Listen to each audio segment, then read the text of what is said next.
மனிதனுக்கு ஒரு 50-60 ஆண்டுகளுக்கு பிறகு வரக்கூடிய இந்த இருதய நோய் எல்லாத்துக்கும் மூல காரணம் வந்து நான் ஏற்கனவே இன்னொரு இதில் சொன்னபடி டயபெட்டிஸ் ஒரு காரணம்.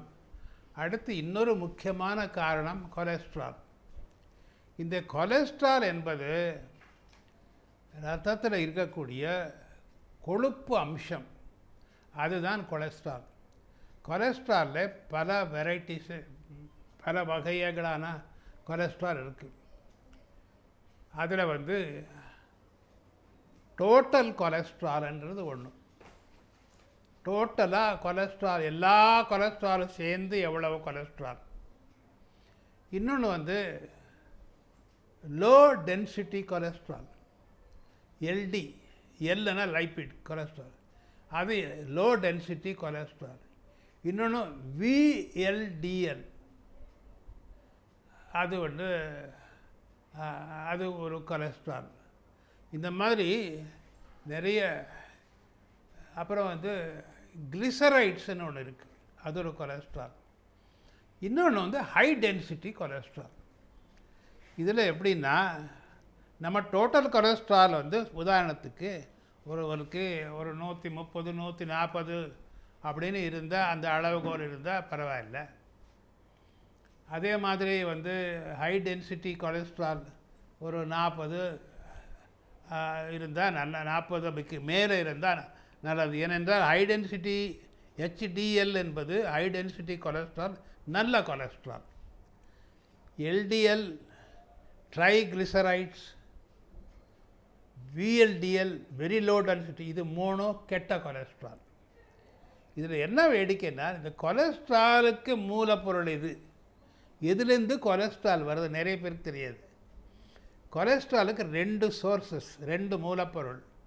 ஒன்று வந்து சுகர்னாலே வர்றது. சுகரில் நாம் தப்பு பண்ணி எக்கச்சக்கமாக சுகர் சாப்பிட்டு அதில் நாம் வந்து ஏமாந்துவோன்னா, சுகர் மூலமாக வரக்கூடிய கொலஸ்ட்ராலுக்கு ட்ரைகிளிசரைட்ஸ்ன்னு பேர். கொழுப்பு மூலமாக வரக்கூடிய கொலஸ்ட்ராலுக்கு LDL, VLDL, low density cholesterol, கொழுப்பு மூலமாக வருது. இதெல்லாம் சேர்ந்து டோட்டல் கொலஸ்ட்ரால். ஆகவே இன்னொன்று ஒரு முக்கியமான அளவுகோல் இருக்குது. ஹார்ட்டுக்கு டேஞ்சர் எந்த அளவுக்கு இருக்குன்றது நம்ம டெஸ்ட் பண்ணணும், அது நிறைய பேருக்கு தெரியாது. இதில் என்ன வேடிக்கைன்னா, total cholesterol divided by high density cholesterol, அதில் divided by high total cholesterol 114 it's basic. Suppose இங்கே வந்து ஹை டென்சிட்டி கொலஸ்ட்ரால் 30 இருந்தால் என்ன ஆகும்? இன்னும் அது டிவைட் பண்ணும்போது கோஷன்ட் வந்து 4 இருக்கணும். ஸோ 160 கொலஸ்ட்ரால் இருந்து அவருக்கு 40 ஹை டென்சிட்டி இருந்தால் அப்போ எவ்வளோ ஆகுது? 160/4 எவ்வளோ ஆகுது? 4 × 4 8 4, அது normal. Suppose high density cholesterol 30 இருந்தால் கோஷன்ட் 5க்கு மேலே வரும். ஆக 4க்கு மேலே total cholesterol divided by high density cholesterol, அப்போ வரக்கூடிய கோஷன்ட் 4க்கு கீழே இருந்தால் அது இட் இஸ் கஷ்டம். 4க்கு மேலே அந்த கோஷன்ட் இஸ் மஸ்ட் இம்பார்ட்டண்ட், அதுதான் மோர் இம்பார்ட்டண்ட். அது வந்து எந்த அளவுக்கு டேமேஜ் ஆகிருக்குன்றது சொல்லுது. அதே மாதிரி உங்களுக்கு ட்ரைகிளிசரைடுக்கு வேறு மருந்து. இந்த கொலஸ்ட்ராலுக்கு எது லோ டென்சிட்டி கொலஸ்ட்ராலுக்கு வேறு மருந்து, அதுக்கு வேறு மருந்து, இதுக்கு வேறு மருந்து. சில பேருக்கு 2ம் இன்க்ரீஸ் ஆகிருந்தால் அது 2 கலந்து ஒரு மாத்திரை இருக்குது. ரோசுவாஸ்டாட்டின் எஃப்னு இருக்குது, ரோசுவா எஃப், அது 2 கலந்து. இது ட்ரைகிளிசரைட்ஸ் மாத்திரை இருந்தான்னா ஃபைப்ரோன்னு ஒரு மாத்திரை இருக்குது. வெறும் லோ டென்சிட்டி மாத்திரை இருந்தால் அதுக்கு ரோசுவாஸ்டாட்டின், ஸ்டாட்டின்னு பேர். அது முதல்ல என்ன போகிறாங்கன்னா இதெல்லாம் அமெரிக்காவில் கண்டுபிடிச்சாங்க முதல்ல. அவங்க அங்கே வந்து ஒரு 30 வருஷத்துக்கு முந்தி எட்டர்வோஸ்டாட்டின்னு ஒன்று இருந்தது. அந்த ஸ்டாட்டின் அந்த மாத்திரை தான் கொலஸ்ட்ராலுக்கு நல்லது. அது வந்து கொஞ்சம் லிவர் லைட்டில் சம்டைம்ஸ் டேமேஜ் பண்ணுன்றதுக்காக சுப்பீரியர் ஸ்டாட்டின் ரோசுவாஸ்டாட்டின் ROSUVA கண்டுபிடிச்சாங்க. அது இப்போ சேஃப், வெரி சேஃப். அது வந்து 5 மில்லிகிராம்ஸ் கொடுத்தாலே, அது 10 மில்லிகிராம்ஸ் கொடுத்தா என்ன எஃபெக்டோ இது 5 மில்லிகிராம். ஆகவே அதுக்கு ட்ரீட்மெண்ட். ஆகவே இது இப்போ கொலஸ்ட்ரால்னால நமக்கு என்ன பாதிப்பு, ஹவு டு வி சஃபர், அதனால் நமக்கு என்ன தீங்கு, எல்லாம் நீங்கள் ஹார்ட் ஸ்பெஷலிஸ்ட்டுக்கு வேலை கொடுக்குறதே கொலஸ்ட்ரால் தான். அந்த ஹார்ட் ஸ்பெஷலிஸ்ட் பிழைக்கிறதே மனிதனுக்கு கொலஸ்ட்ராலாக தான் அவங்க பிழைக்கிறாங்க. சும்மா ஜோக்காக சொன்னேன். ஏன்னா கொலஸ்ட்ரால் என்ன பண்ணுதுன்னா, பிளட் வெசல் இருக்குல்ல, அதில் பிளட்டு போகுது இல்லையா, அதில் அதோடு சேர்த்து கொலஸ்ட்ரால் போகும். அது என்ன பண்ணுறதுன்னா, இந்த ஹார்ட் வெசல் இருக்குல்ல, பிளட் வெசல், ஹார்ட்டில் பிளட் வெசல், ஹார்ட்டுக்கு போகிற எல்லா பிளட் வெசல், ஹார்ட்டுக்கு போகிற பிளட் வெசல்ஸ், அந்த கொரோனரி ஆர்ட்ரின்னு சொன்ன பாருங்க. இது முன்பு பேசும்போது கொரோனரி ஆர்ட்ரின்னு இன்னொரு இடத்துல சொன்னேன். ஹார்ட்டு சுற்றி இருக்கிற அந்த ஆர்ட்ரிக்கு பேர் கொரோனரி ஆர்ட்ரி. அங்கே அந்த கொரோனரி ஆர்ட்ரியில் இந்த கொலஸ்ட்ரால் போய் லேசாக ஒட்டிக்கிட்டு அதனுடைய விடுத்து குறையுது, கரெக்டாக பிளாக் பண்ணிடுது. அப்புறம் அதற்கு வந்து பேர் வந்து ஆங்கிலத்தில் கொஞ்சம் கஷ்டமான பேர், வாயில் நுழையாது.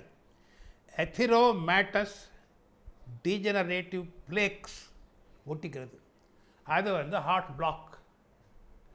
அதுக்கு உடனடியாக ஒரு இது செலுத்தி அதை க்ளீன் பண்ணி ஒரு ஸ்டென்ட் போட்டால் தப்பிச்சுக்கிடுவாங்க. ஆனால் ஹார்ட் பிளாக் வர்றதுக்கு காரணம், முக்கியமான காரணம் கொலஸ்ட்ரால். இப்போ நீங்கள் நிறைய பத்திரிக்கையில் படிச்சிருப்பீங்க, வருது ஒரு துரதிருஷ்டவசமான செய்தி. கர்நாடகாவில் கூட ஒருத்தர் வந்தது. ஒரு பெரிய சினிமா ஆக்டர் ராஜ்குமார், அவருடைய பிள்ளை நல்லா ஸ்ட்ராங்காக இருக்கார். புனித்தன் ராஜ்குமார் எனக்கு நல்லா தெரியும், நல்ல ஃப்ரெண்டு. அவர் வந்து புனித் அவன் ஸ்ட்ராங்காக இருக்கான். டக்குன்னு ஜிம்மில் ஹார்ட் அட்டாக். காரணம் அவன் கொலஸ்ட்ரால் கவனிக்கலை. நான் தெரியாது, 90% என்னுடைய மண்டையில் அப்போ எனக்கு சந்தேகம் ஏற்பட்டது, என்னதை கொலஸ்ட்ரால் பிளாக் பண்ணியிருக்கோம். ஆக இது எல்லாத்த விட ஒவ்வொரு மனிதனும் ஒரு 30 வயதுக்கு பிறகு ஆண்டுக்கு ஒரு முறை, 2 ஆண்டுக்கு ஒரு முறை இந்த கொலஸ்ட்ரால் டெஸ்ட் பண்ணுவது நல்லது. அதற்கு பேர் வந்து lipid profile, LIPID profile, PROFILE, lipid profile. அது low density, high density, total எல்லாம் கொடுக்கும். அது பார்க்குறது, அது பார்த்துட்டாங்கன்னா அதுக்கு மாத்திரை இருக்குது, ரொம்ப ஈஸி. மாத்திரை சாப்பிட்ட உடனே அந்த கொலஸ்ட்ரால் டிசால்வ் ஆகிடும், குறைஞ்சிடும். இந்த ட்ரைக்ளிசரைடு என்ற கொலஸ்ட்ராலுக்கு மாத்திரை இருக்குது, மற்ற லோ டென்சிட்டி நான் இப்போ சொன்னேன் அந்த மாத்திரை இருக்குது. அது செஞ்சுட்டாருன்னா ஹார்ட் அட்டாக் வராமல் இருக்கும். அதில் நீங்கள் கோட்டை விட்டிங்கன்னா ஹார்ட் அட்டாக் வர்றதுக்கு சான்ஸ் இருக்குது. ஆக ஒருத்தருக்கு ஹார்ட் அட்டாக் வந்திருக்குன்னா 90% என்னுடைய கணிப்பு, இந்த 75 ஆண்டுகள் நான் மருத்துவம் செய்து கொண்டு வருகிறேன். அப்போல்லாம் இந்த மாதிரி பேச முடியாது. ஒரு நாளுக்கு காலையில் 100 பேர் வருவாங்க, எல்லாம் ₹1, ₹2, சம்டைம்ஸ் ஃப்ரீ க்யூவில் நிற்பாங்க. அதெல்லாம் பண்ண அது ஒரு பெரிய கதை. I enjoyed that work. அந்த மாதிரி இந்த அரசியலெல்லாம் நத்திங். அதில் கிடைக்கிற நமக்கு மன நிறைவு, நிம்மதி அரசியலில் கிடைக்காது. ஆகவே எதுக்கு சொல்கிறேன்னா, இந்த அனுபவத்தை வைத்து சொல்கிறேன். அடிக்கடிக்கு முக்கியமாக டெஸ்ட் பண்ண வேண்டியது, டயபெட்டிஸை விட முக்கியமானது இது வந்து லிபிட் ப்ரொஃபைல், கொலஸ்ட்ரால் டெஸ்ட். அது செய்தால் நமக்கு பயனுள்ளதாக இருக்கும். நம்ம ஹார்ட் அட்டாக்கை அவாய்ட் பண்ணலாம். இன்னொரு லாஸ்ட் பாயிண்ட்டு, கொலஸ்ட்ராலுக்கு கூட நம்ம சாப்பிட்ற பொருளெல்லாம் இருக்குல்ல, நிறைய இந்த வறுத்த பதார்த்தம் இதெல்லாம் இருக்குல்ல, ஃப்ரைடு சிக்கன், அது என்ன இப்போ என்ன அட்வர்டைஸ்மெண்ட்டெல்லாம் வந்துட்டு இருக்குல்ல, அது இதெல்லாம் கொஞ்சம் ஃப்ரைடு திங்ஸு, இந்த கொழுப்பு அம்சங்கள் அதெல்லாம் அவாய்ட் பண்ணால் நல்லது. வெஜிடபிள்ஸ் ஜாஸ்தி, கீரை அது எல்லாம் சாப்பிட்டுட்டு எக்ஸசைஸ் வாக்கிங் எல்லாம் பண்ணிட்டு இருந்தீங்கன்னா இந்த கொலஸ்ட்ரால் வியாதி வராது. ஆனால் அதை வியாதி வரலைன்னா கூட ப்ரிவென்டிவாக செக், நீங்கள் எப்படி டயரில் காற்று சரியாக இருக்காலும் செக் பண்ணுறோமில்ல, அது மாதிரி நாம் கொலஸ்ட்ரால் செக் பண்ணுவது ஒவ்வொருவருக்கும் மிக அவசியம். குறிப்பாக 40 ஆண்டுகளுக்கு மேலே வயதாக 30-40 ஆண்டுகளுக்கு மேலே இருக்கக்கூடியவர்களுக்கு அது மிக முக்கியம்.